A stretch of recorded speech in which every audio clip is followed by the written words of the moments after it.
Are we good? Yep, I think we're good. All right, so hi everybody, happy Western Wednesday. My name is Alexis. I am the Vice President for University Pride with WSA. Today I'm joined by Mr. Billy Clayton from the Army ROTC office on campus, and I'll let him take it away. Hello, everybody. Welcome to Western Wednesdays. I'm here to talk to you a little bit about WMEROTC, what the program can do for you, what some benefits are about being in the program, kind of what it's about, and how you can actually try us out a little bit without any commitment at all.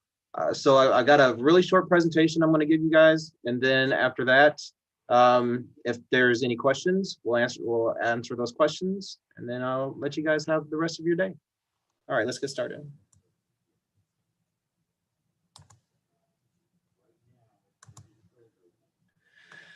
Okay, so some of you might have had JROTC programs in your high school. The purpose of those programs really is just to make you a better citizen, giving you some life skills, things like that. It just has a military focus. There's no real military commitment at all after doing a JROTC. Well, that's different than an ROTC program at a college. The whole purpose of an ROTC program at the college level is to make an Army officer. So you would just go through your degree. You would add one ROTC class every semester, and once you graduate with your degree, you would commission into the Army as an Army officer. So, but why? Why even take this chance? Why even take a look at us? Well, it's very easy to join the military right now. You can go right down there to the corner on Stadium, talk to the recruiters, and they would sign you up. And this summer, you would be off living that adventure. But that puts service first, education second. And what I mean by that is I joined the Army back in 1993. Please don't do the math. Then I took my first college class at Kansas State University in 1994 and graduated with my bachelor's degree in 2011. That's how long it took me to do a 4-year degree because the military just gets in the way. Because I had to put service first, education second.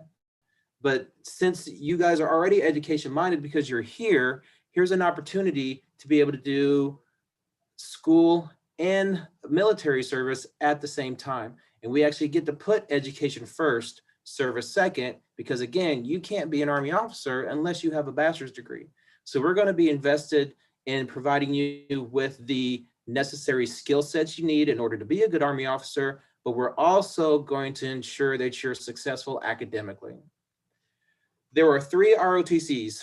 There's the Army, the Navy's, and the Air Force. If you wanted to be a Marine officer, you actually have to go to the Navy's ROTC program. The Army is the only one that will allow you to compete for active duty or commission directly into the National Guard and the Army Reserve, which is the Army's part-time option.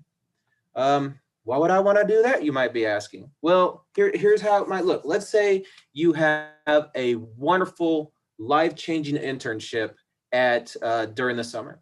You're at this company and this company is like, oh my God, we love you. The second you graduate, we want to give you a job. And you're like, oh my God, I love you back. I want to work for you. Well, ROTC is not going to get in the way of that. You can actually graduate out of the ROTC program into the National Guard or the Army Reserve, which is the part-time option. Let the Army be your side hustle while you go on with your actual civilian career. You can try ROTC without 0 commitment. You have to make a commitment by the end of your junior year or the end of the first semester of what's called the advanced course, which is the last 4 semesters of ROTC. So even if you're about to be a junior right now, you can still try us out for a couple of months of the semester and decide whether or not you want to actually do this. So there's always time to kind of try us before you buy us. So you get to try us without any commitment. There is not a basic training requirement to be an Army officer. We are your basic training. All the stuff that you do through us, the things that you would learn in school, will be the things that make up for what you would have learned if you would have went to basic training. And then on top of that, we add all the officer skills. You have a guaranteed job after college. Once you graduate, no matter if you go active duty, National Guard, or Army Reserve, you have a job, and not just a job, but a career. You have an actual career that if you want to, you could do that job and get paid to do that job for the next 20 plus years. There's not a lot of people that can say that, especially if you're trying to do the Army part-time with the National Guard or the Army Reserve. You have that back, you have that little bit, that extra income, that part-time income coming in, that is guaranteed income as long as you don't do anything stupid. So you have a career after college. And depending on your situation, there could be some possible scholarship opportunities. Now, I have to highlight, underline, and put in quotation marks, possible scholarship opportunities. So this would be something that we would talk about to find out what your situation is, how much time you have left in school, all these other aspects kind of put in to whether or not a scholarship is possible for you. So now I want to talk to you about what you have to do while you're in school. So your commitment as a cadet. So there's 4 mandatories. We have physical training Mondays, Wednesdays, and Fridays from 6:30 to 7:30 in the morning. We have class and lab once a week. So during the class, you're going to learn the stuff that you would have learned, again, if you would have went to basic training, and you're going to start learning the officer skills. Your lab is where we do the hands-on portion. That's where we do our soldier skills. So that's where we do land navigation, basic rifle marksmanship, squad level tactics, platoon level movements, drill and ceremony. All that stuff happens during the leadership labs. And so class and lab once a week. Our field training exercise is once a semester. So that's kind of where we take our leadership labs, pump them full of steroids, and throw them out in the woods somewhere. So for example, on campus, we will show you how to use a map. We'll teach you how to read a compass. But out at our field training exercise, you'll actually do the land navigation course. On campus, we'll assemble and disassemble a rifle, talk about steady aim, sight picture, trigger squeeze. Out at the field training exercise, as you can see in the slide, you actually go to the rifle range. So those are the differences. And you do that once a semester. And then between your junior and senior year of the program, you go down to Fort Knox, Kentucky for advanced camp. And advanced camp is your ROTC capstone. We pay for you to go down there, and we pay you while you're there. We don't pay you a lot, but we pay you while you're there. And when you come back, you're a senior. As a senior, you are the officers of the Bronco Battalion. As the officers, you are providing the plans and the resources to the juniors who teach the leadership labs to the freshmen and the sophomores. And no matter where you come into, where you find yourself coming into the program, our job is to make sure you're equipped to be able to fill your responsibilities at those different levels. So the 4 mandatories: physical training, 3 days a week, class and lab once a week, 1 field training exercise a semester, and between your junior and senior year, advanced camp. Now I say junior and senior year, I make it sound like it's only for bachelor degree seeking students, but also if you're seeking a graduate degree at Western, we can also, you can also do this program as a graduate student. Again, all you need is 4 semesters of classes left, not counting summers. So 2 falls and 2 springs. There are also extra opportunities. Once you make a commitment to us, we're able to send you to schools like Airborne School, Air Assault School, Combat Diver School, all those different things. We have also a lot of RSOs in ROTC as well. We have a rifle team, we have a color guard, we have a run club that does the Army 10-miler every year. We have a ruck club that does the Baton Death March every year. We have a Ranger Challenge team that goes down to Fort Knox, Kentucky to compete with 36 other ROTC battalions to see who's the best at tactics. So we have the competitive side to us as well.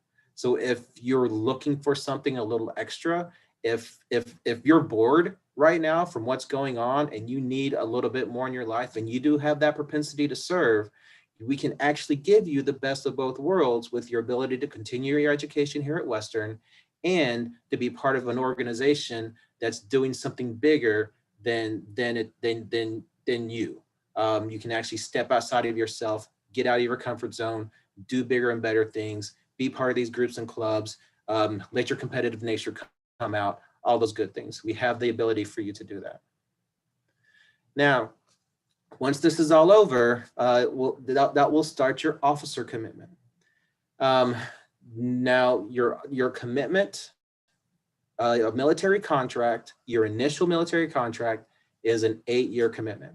How much you do with the uniform on versus the uniform off will depend on your path.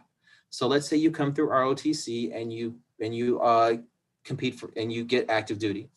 You're going to spend 4 years in active duty, and then you're going to, for the remaining 4 years, you can stay in active duty, go to the National Guard, go to the Army Reserve, or select to go into the inactive rated reserve, or the IRR for short. That means you take the uniform off, you don't report to the military, we don't pay you, but if something was to happen and we call you, you have to come back. And the last time we had to call people back from IRR was 9/11, so it needs to be something extraordinarily significant. But so you've got the 3 options where you get paid, and then the IRR, which you don't. And you can select what you would like to do. If you go into the National Guard or the Army Reserve, you're going to do 6 years active and 2 years in the IRR. Now that 6 years active is at that 1 week in a month, 2 weeks a year that you hear about on the TV commercials. Again, the earliest that we can contract you, and contracting is when you actually get to take part in any of the financial benefits that come with being an ROTC. Regardless if you're on scholarship or not, once you contract, you receive what's called ROTC pay. We have a little living stipend. It's $420 a month. And that also allows you to be able to go to those special schools and trainings. So the earliest we can do that is the first semester of your sophomore year. And then the latest you can wait to the contract is the first semester of your junior year. And then, of course, if a scholarship is possible for you and you are awarded a scholarship, you have to scholarship the semester, you have to contract the semester the scholarship is supposed to start. So let's talk about a scholarship. The ROTC scholarship covers 100% of tuition and fees. The only fee it will not cover is flight fees. Sorry, aviators, but no matter what ROTC you go to, Army, Navy, or Air Force, no ROTC scholarship will cover flight fees. We'll cover all of your tuition. We'll cover all the other mandatory fees, just not flight fees. Again, regardless if you're on scholarship or not, once you contract, you get the $420 a month as a living stipend. And for the scholarship, you get $1,200 a year for books. And how that would work would give you $600 in the fall and $600 in the spring. Let's say you got like the Kalamazoo Promise, or you've got some other type of scholarship that is paying the majority of your tuition. The ROTC scholarship has an alternate function that's called room and board. So you can either have it pay for tuition, or you can have it be converted to a cash award, which is a $10,000 cash award a year. It would be $5,000 in the fall, $5,000 in the spring. And you can actually flip back and forth from semester to semester on if you wanted to pay for tuition or if you want to pay for cash. Here's the eligibility requirements for the scholarship. Big things to point out. You have to have a 2.5 GPA, not only cumulative, but in the previous semester. That's the minimum you can have. If you don't have that, a scholarship option is completely out the window. I can't offer you a scholarship. You have to be a US citizen. So if you're in the naturalization process, you're more than welcome to participate in ROTC. We can keep you going through the ROTC program as long as before the time you commission or graduate, you will be a US citizen. We would love to have you in the ROTC program. We also have ways to talk, if you are interested in ways to expedite getting naturalized, we have opportunities out there as well to help you expedite through military service in order to get your naturalization.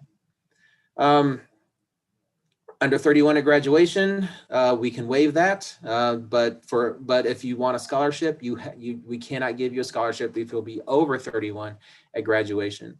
No civil convictions, and of course, the whole purpose of ROTC is to make an Army officer, so you have to be able to serve as an officer in the Army at the conclusion of ROTC. So some benefits of being part of the Bronco Battalion. Once you are a contracted cadet, you're considered part of the military community at Western. And Western actually is a very military-friendly university, and they have a lot of benefits out there for individuals in the military. So you will automatically get priority registration. That means so if you look at the registration schedule, You have graduation students who registers on day one.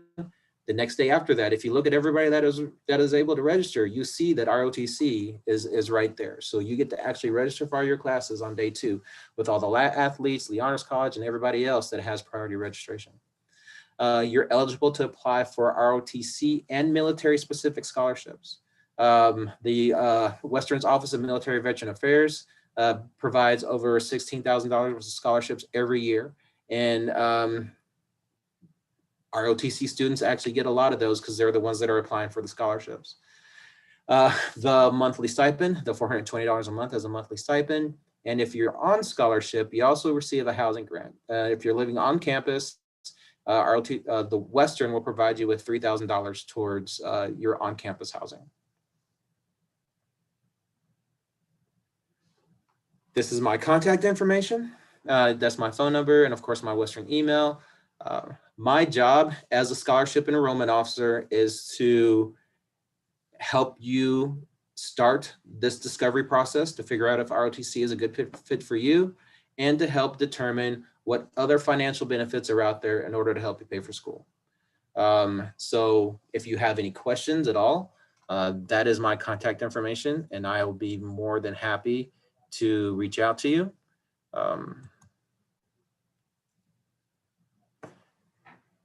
Outside of that, that is I've concluded my presentation.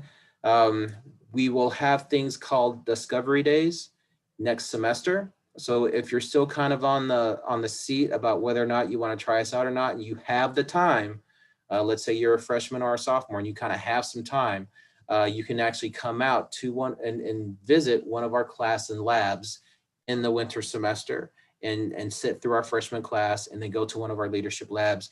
You also have the opportunity to join us for physical training in the mornings if you feel like getting up at 6:30. So there's a lot of opportunities for you to actually come and try us out without even signing up for a class, just to get a little taste to see if it's something that's interesting to you. Again, you would just reach out through that contact of my phone number and or email. I'll be more than happy to set a visit up for you.